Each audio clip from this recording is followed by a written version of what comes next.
first live daily LGBT evening news. And it's 7 p.m., Wednesday, April 8th, 2020. We cue up our top of the show by breaking Q News to report that this afternoon, Bernie Sanders bows out of the presidential campaign. It's official. It's now Trump v. Biden for November 3rd, 2020. Watch this. That struggle continues. While this campaign is coming to an end, our movement is not. I will stay on the ballot in all remaining states and continue to gather delegates. While Vice President Biden will be the nominee, we must continue working to assemble as many delegates as possible at the Democratic Convention, where we will be able to exert significant influence over the party platform and other functions. Well, some of the bullet points of the news today is this is expected news. We have been waiting for a while. Coronavirus has really derailed the political process for the presidential campaign, certainly in the Democratic Party. But this is not 2016. Bernie Sanders' move today of withdrawing from the presidential campaign will not have the same results as it did in 2016 with Hillary Clinton. One of the significant reasons is because the Democratic Convention is at least not going to be held until August, just a couple of months before the election, and likely, the discussion is, it will be a virtual convention. So Bernie Sanders' impact is really, really significantly minimized. There's no mathematical path of him being the Democratic nominee, which is why you hear about the withdrawal from the presidential campaign today. So the only other issue that I think is important to the LGBT community is how much support Bernie Sanders is going to exhibit between now and when the Democratic Convention takes place in support of Joe Biden in opposition to President Donald Trump. And that's really the only issue remaining. When he said in today's press conference and his announcement that he'll remain on the ballot, he's already on the ballot, so he's not really doing anything. He doesn't remove himself from the ballot. That is illusionary. And then the second issue related to him remaining on the ballot is, will people continue to vote for him? Because at this point, in terms of the Democratic nominee, your vote for Bernie Sanders is symbolic only, because mathematically he cannot be the Democratic nominee for President of the United States. So bottom line, it's on now, like Donkey Kong. It's Trump versus Biden in the vote November 3rd, 2020. What do y'all think? Obviously, the coronavirus impacted his decision to do this, at least at this time. It's almost like a return to normalcy to get back to the Democratic primaries in this conversation after having so many weeks of focusing on corona. What is really curious to me, though, is exactly what you said, that he hasn't outright supported Biden just yet. And I'm really looking forward to the day that he can actually do that and perhaps secure not just the nomination for Biden, but actually the winning result for him and maybe get Donald Trump out of office. I think he will never do that. I think he's too proud to do that. History has shown that he won't do that. I also do think that a lot of people are going to be very upset because they were rooting for him. But I want to remind you just what Al said. If you vote for him, that is a vote for Trump. If you are not for Trump, please don't vote for Bernie. So good evening again. It's time to queer up the news. We are literally out of the closet and into the headlines. So many of your stories next on Q News Tonight. Tonight on the world's first live daily queer evening news show. Tonight's news about the gay community and the news from an LGBTQ perspective.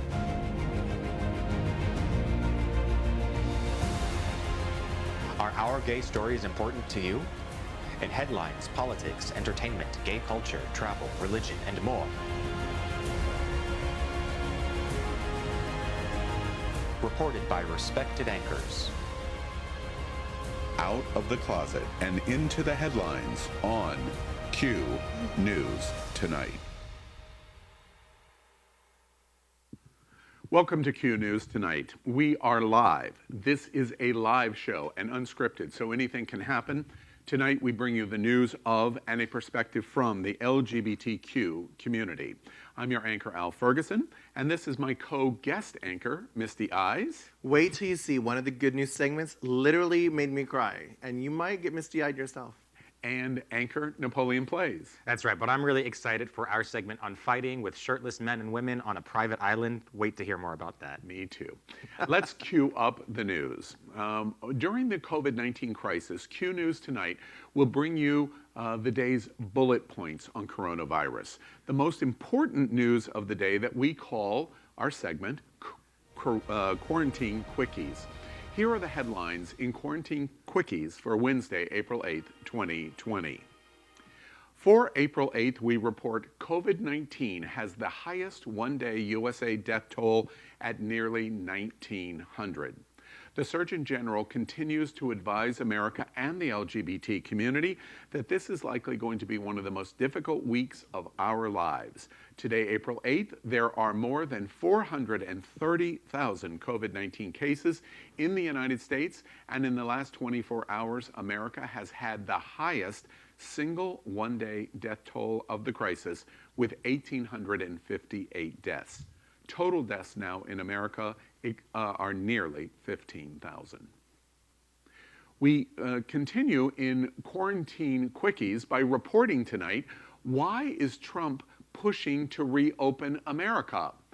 Perhaps it's because he lost $1 billion in March. President Donald Trump's personal fortune has fallen by around $1 billion after social distancing lockdowns forced the closure of several of his properties, including golf courses, hotels, and other real estate holdings. Trump's net worth slumped from an estimated $3.1 billion to $2.1 billion in the month of March, according to data compiled by Forbes as part of its annual billionaires list. Around half of the Trump Organization employees have now been laid off, and Trump continues to push for a reopening of at least sections of the economy as soon as possible, telling Fox News on Tuesday, quote, "We also are looking at the concept where we just open up everything." Perhaps now we know why. Quarantine Quickies. Acting Navy Secretary resigns after criticizing ousted captain who raised an alarm on the outbreak. Acting Navy Secretary Thomas Motley has resigned a day after he ridiculed and then apologized to a captain he had ousted for raising concerns about a coronavirus outbreak on his aircraft carrier. Motley offered to quit in a Tuesday morning conversation with Defense Secretary Mark Esper. Esper accepted his resignation and has selected Under Secretary of the Army James McPherson to replace Motley as acting Navy Secretary. Quarantine Quickies. Israel official who claimed COVID-19 was God's punishment for being gay has now tested positive for the virus. Yaakov Litzman, health minister for Israel, who said all LGBTQ people are sinners, has now tested positive for COVID-19. His wife has also tested positive for the disease. Upon the news of Litzman getting infected by coronavirus, Israel Prime Minister Benjamin Netanyahu, I'm sorry if I messed that up, and several of his top government officials isolated themselves for 15 days. Last month, Yaakov Litzman, while talking about the origin of coronavirus, said it's divine punishment against homosexuality. Quarantine Quickies. Twitter boss pledges $1 billion for a relief effort. Jack Dorsey, the founder of Twitter and payment app Square, has said today he will donate $1 billion toward efforts to tackle the coronavirus pandemic. According to Mr. Dorsey, the donation represents approximately 28% of his entire net worth. He made the announcement on Twitter, writing that, quote, "The needs are increasingly urgent." Quarantine Quickies. Wuhan, the city that spawned coronavirus, ends an 11-week lockdown amid celebration. The Chinese city of Wuhan, the original epicenter of the outbreak, ended its 11-week lockdown early Wednesday, today. The city celebrated with a colorful light show. Residents will be tracked by smartphone apps to prove that they are healthy and haven't mixed with anyone infected with coronavirus. Quarantine Quickies. Airlines cannot afford to refund canceled flights. Global airlines cannot afford to refund canceled flights because of the coronavirus crisis, according to the head of the industry's representative body, IATA. The airlines are instead issuing vouchers as they conserve cash to survive. Airlines have been criticized by consumer groups for breaking rules over providing refunds within set time limits. IATA also said that 1/3 of global airline employees have either been furloughed or lost their jobs altogether. Quarantine Quickies. Israel sets Passover travel ban as America cancels Easter. Israel has imposed a Passover travel ban that will strictly limit the ability of people to move around during one of Judaism's holiest holidays, the government reported today. All travel between cities is forbidden starting tonight at 7 p.m. Wednesday and ending Friday morning at 6 a.m. In addition, a curfew will be in place beginning today, Wednesday, at 3 p.m. and ending the next morning that bars Israelis from going more than 100 meters, approximately 200 or 328 feet, from their homes. In the USA, this Sunday is Easter, and virtually all church services have been canceled for in-person celebrations. Quarantine Quickies. ICU doctors report hydroxychloroquine isn't helping its sickest patients. The federal government's guidance on emergency usage of the anti-malarial drug hydroxychloroquine for COVID-19 patients may have actually set the medication up for failure. That's because the guidance limits the drug's usage to those sick enough to be hospitalized. Many ICU doctors report, however, that if the drug does turn out to be beneficial, it may work out better early on in the course of the illness. Quarantine Quickie. Zoom in trouble for security and harassing people during coronavirus. Zoom is booming in USA lockdown. Zoom CEO Eric Yuan announced Wednesday that his rapidly growing video conferencing company is creating a new advisory board to help address the security issues that have made it the target for lawsuits and political pressure. Yuan told NBC News that he had to double down on privacy, double down on security. Many non-Zoom users have recently become aware of the distasteful practice of Zoom bombing or crashing an unintentional public Zoom call for the purposes of harassing people. Quarantine Quickies. Governor Cuomo says all New Yorkers can vote absentee in June, in the June primary. New York Democratic Governor Andrew Cuomo on Wednesday announced that all voters in his state will be able to cast absentee ballots in the June 23rd primary election. Cuomo said, quote, New Yorkers shouldn't have to choose between their health and their civic duty. Last month, Cuomo moved the date of the state's primary election from April 28th to June 23rd due to the coronavirus pandemic. New York will not hold a Republican presidential primary this year. It was not announced if Bernie Sanders' breaking news would affect what states do going forward. Quarantine Quickies. Broadway may indicate all of America lists to stay dimmed 2 more months. Broadway will remain shut down at least until June 7th because of the coronavirus crisis, the head of the Theaters Trade Association said Wednesday, today, meaning at least 2 more months. Charlotte St. Martin, the president of the Broadway League, said, quote, our top priority continues to be the health and well-being of Broadway theatergoers and the thousands of people who work in the theater industry every day, including actors, musicians, stagehands, ushers, and many other dedicated professionals. New York Governor Cuomo suggested this could be an indicator of many American industries. Quarantine Quickies. USA air travel drops 95% compared to a year ago because of the coronavirus. Fewer than 100,000 people were checked by TSA on Tuesday at the nation's airports, a new record low for USA passengers. In total, 97,130 people went through TSA checkpoints at USA airports. That is a fraction of the 2.09 million who went through the checkpoints at the same time in 2019. This represents a drop of air travel of 95% in the USA. Quarantine Quickies. If this falls close to home, only 69% of apartment renters paid their rent for April. Number of apartment renters who could pay this month's rent for April dropped to 69%, Rent Tracker reports. The share of apartment households that paid April rent dipped another 12% lower from March, a leading apartment industry trade group found in its first review of the pandemic's effect on rent payments. So that is our special segment on the LGBTQ community called our segment Quarantine Quickies for Wednesday, April 8th, 2020. You can count on Q News tonight to give you the facts of the pandemic.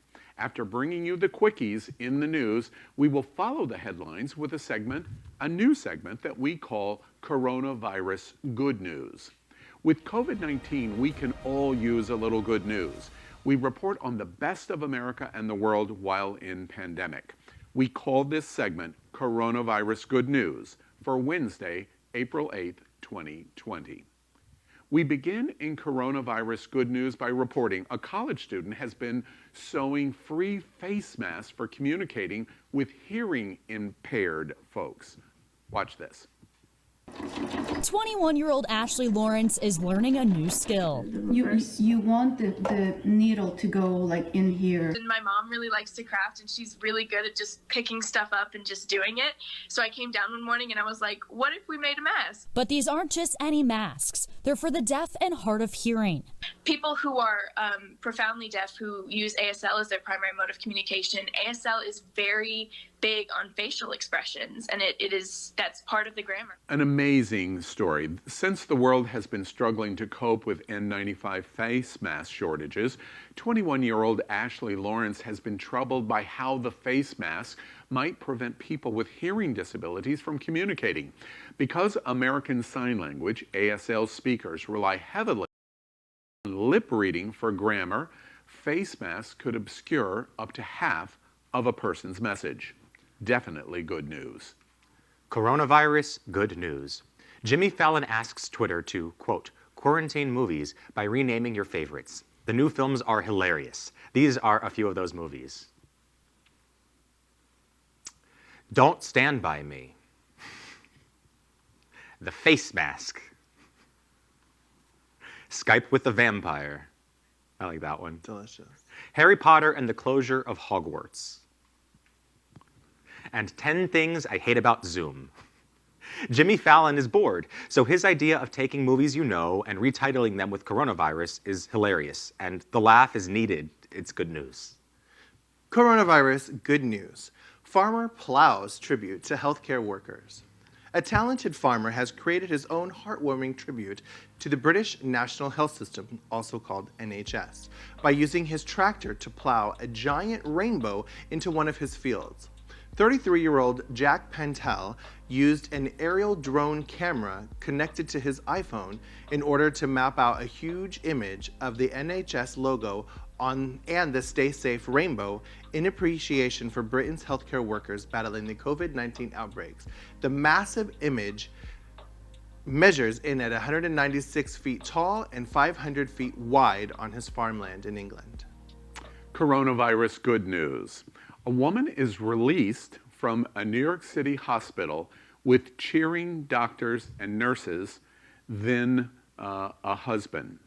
While New York and the country brace for what officials warn might be the hardest week yet of the coronavirus, Staten Island University Hospital is sharing a bit of hope with a moving new video.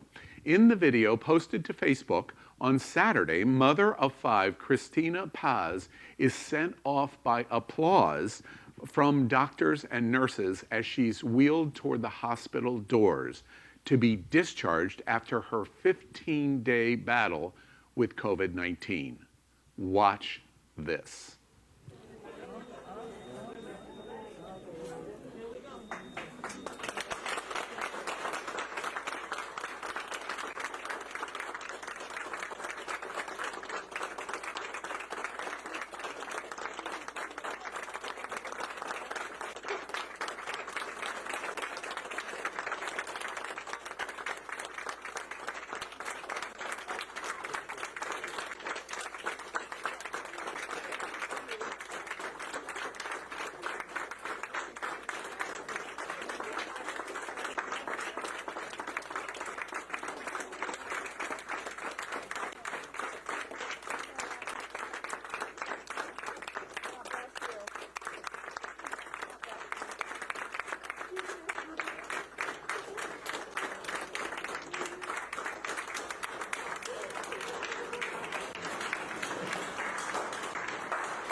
brought everyone on set to a tear.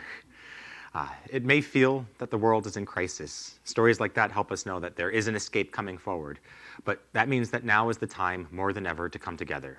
The LGBTQ community must come together. We ask you, are LGBTQ voices important to you? Can the news of the world have a gay community perspective? If you, like us, think the answer is a resounding yes, then like and subscribe to Q News Tonight on YouTube and on Facebook. Do our gay cultural stories impact you, your friends, and your family? Then start a watch party. Get your circle involved in our conversation as it supports our LGBTQ community.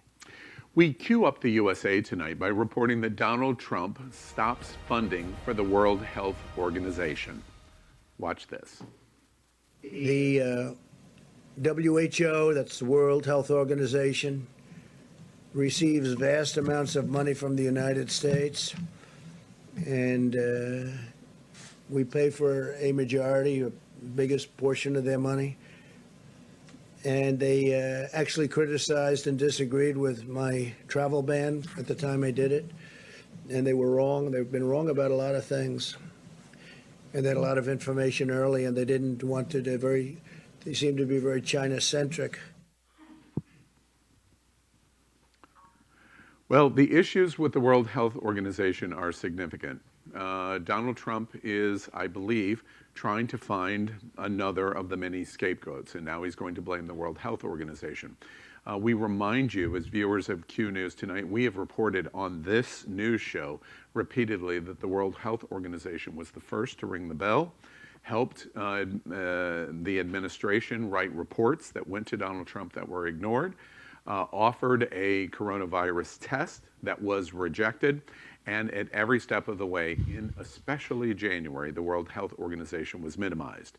Now, in early April, the World Health Organization is responsible. It is just more of the misdirection that goes on from the administration. Any thoughts about the World Health Organization?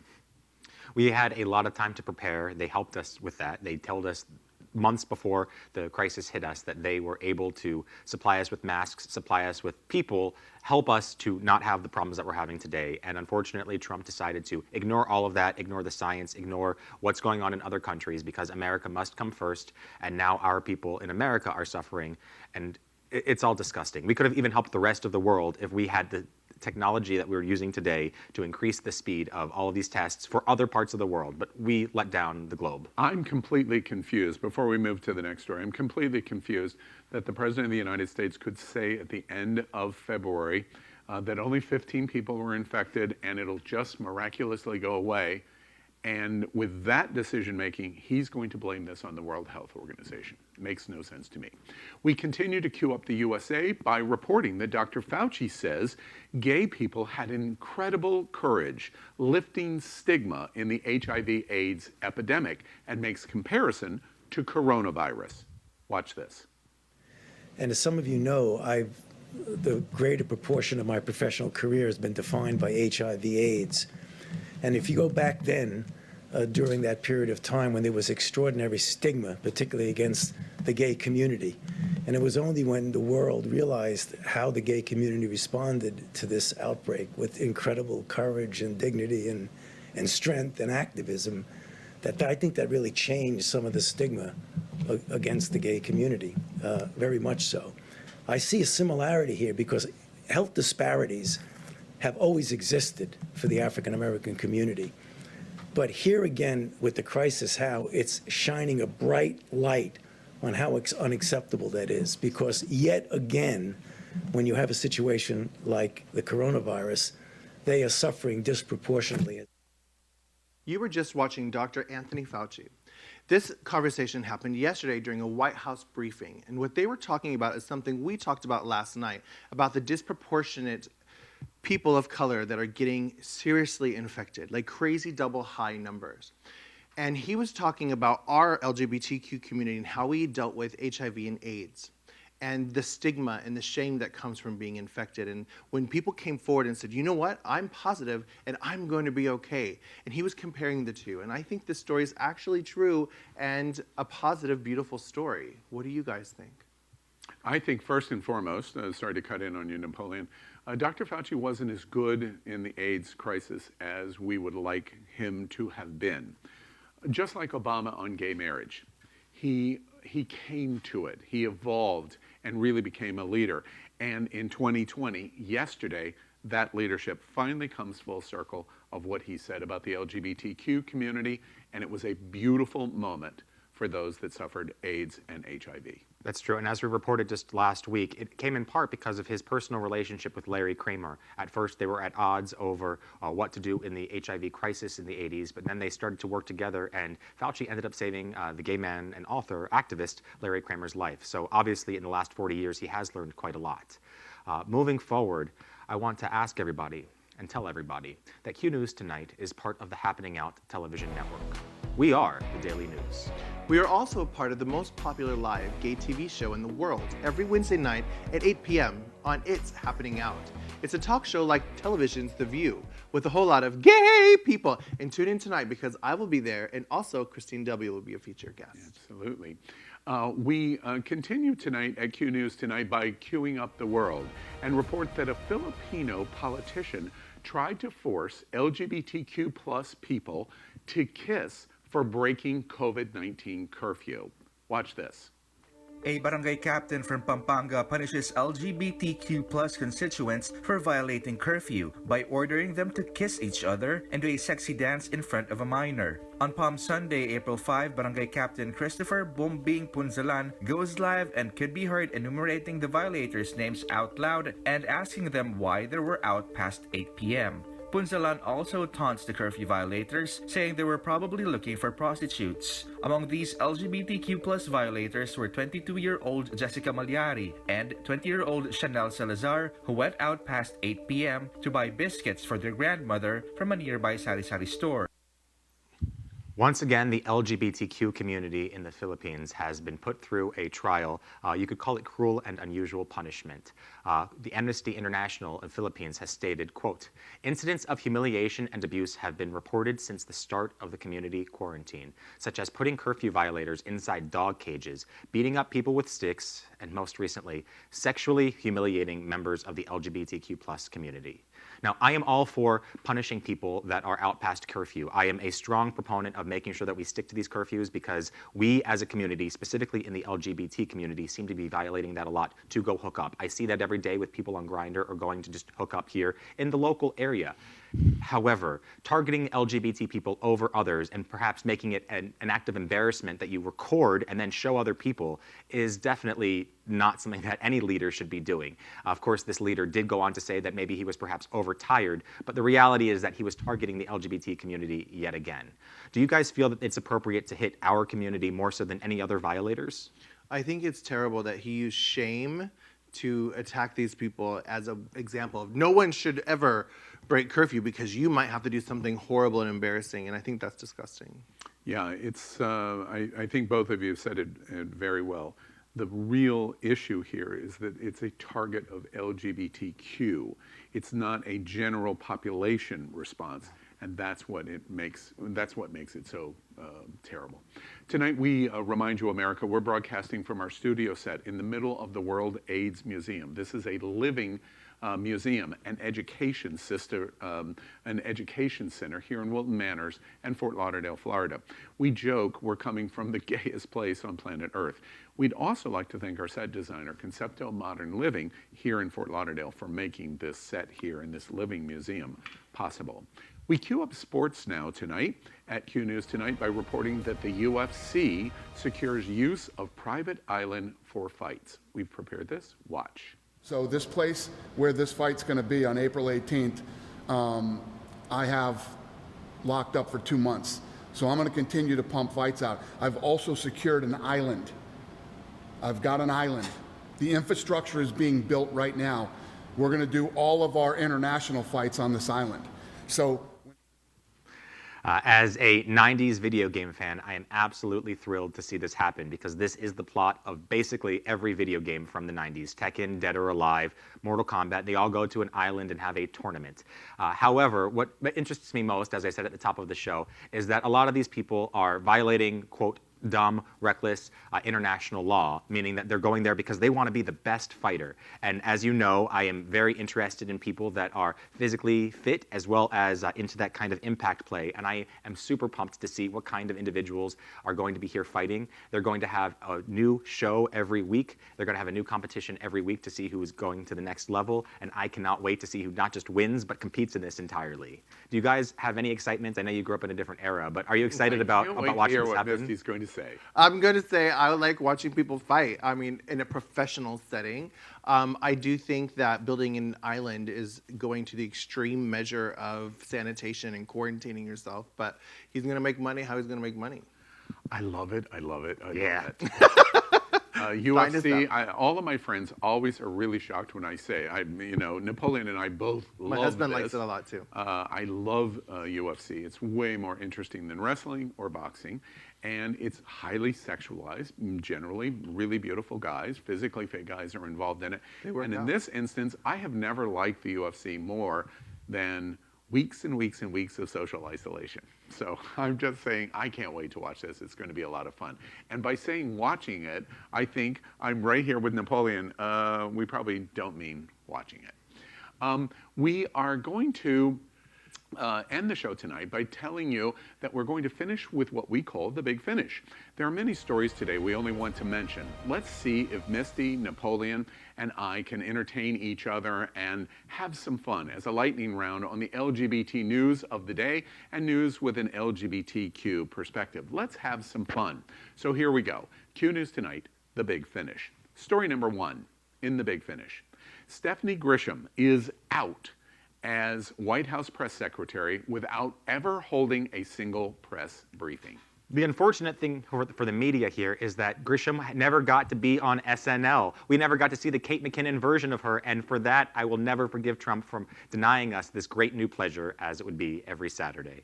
I don't blame her for getting out. I really don't. But girl, spill the tea. I can't wait to hear what really happened. Give me the truth, girl. Tell me what happened. Gallup, I don't know if you've heard, Gallup did a little poll this week of identifying who she was. Because a press secretary is very visible, only 3% of Americans could identify her name by face.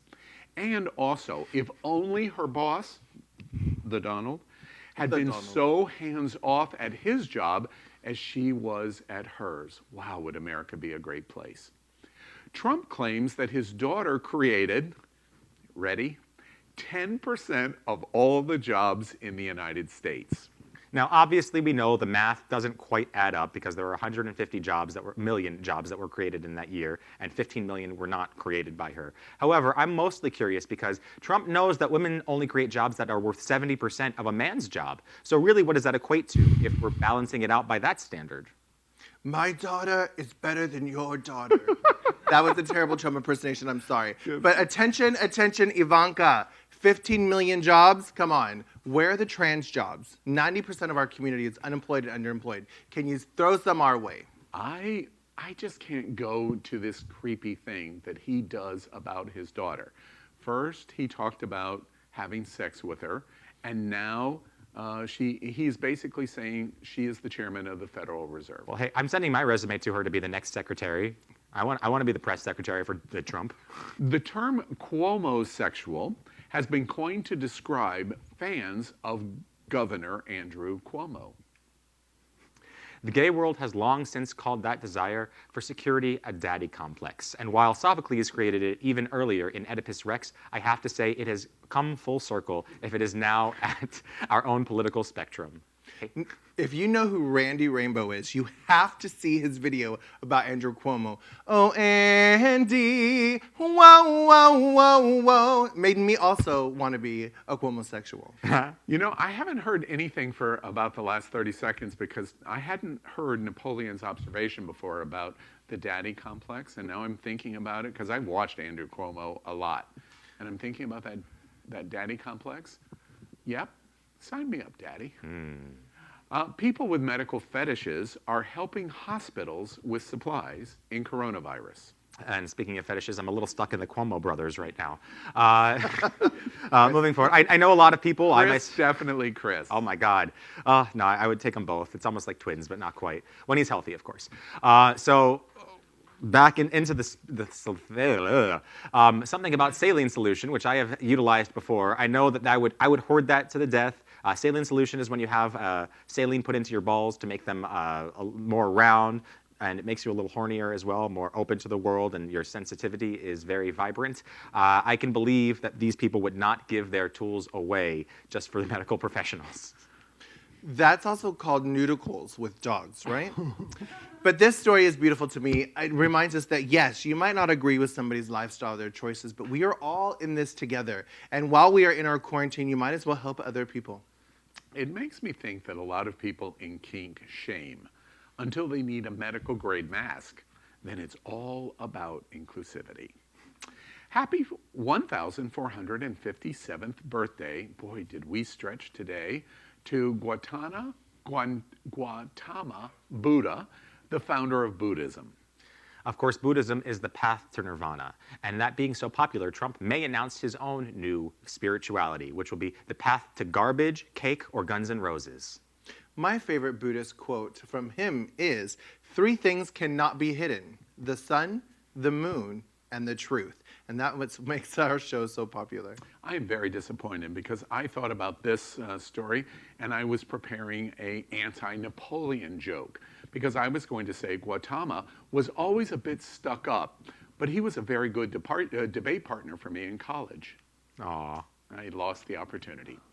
On this day in 1994, smoking was banned at the Pentagon and on all U.S. military bases. Yes, and just a few weeks ago, smoking was banned from my household because of coronavirus, and I will no longer have any sort of marijuana or anything breathed into my lungs, and I recommend that you do the same. Stay prepared, stay vigilant, and support your friends. This is good news. Our country is leading in something positive. 1994, that was before a lot of restaurants in Florida closed. I think that's an outstanding observation. Now, if we can take this ban one step farther, and whatever the Don has been smoking for the past 3 years, maybe we can turn this entire ship around. That is today's news for the LGBT community on the world's first daily LGBT evening news show. Remember, if it's important to the LGBTQ community, it's important to Q News Tonight. But you must help us. Click subscribe on YouTube and share this news. We are literally out of the closet and into the headlines. This is the only source of live LGBTQ news in the entire world, especially in coronavirus. Your community needs your support. And remember, you're not alone. We will get through this crisis, and we're right here with you. And this is Q News Tonight. Thank you for joining us.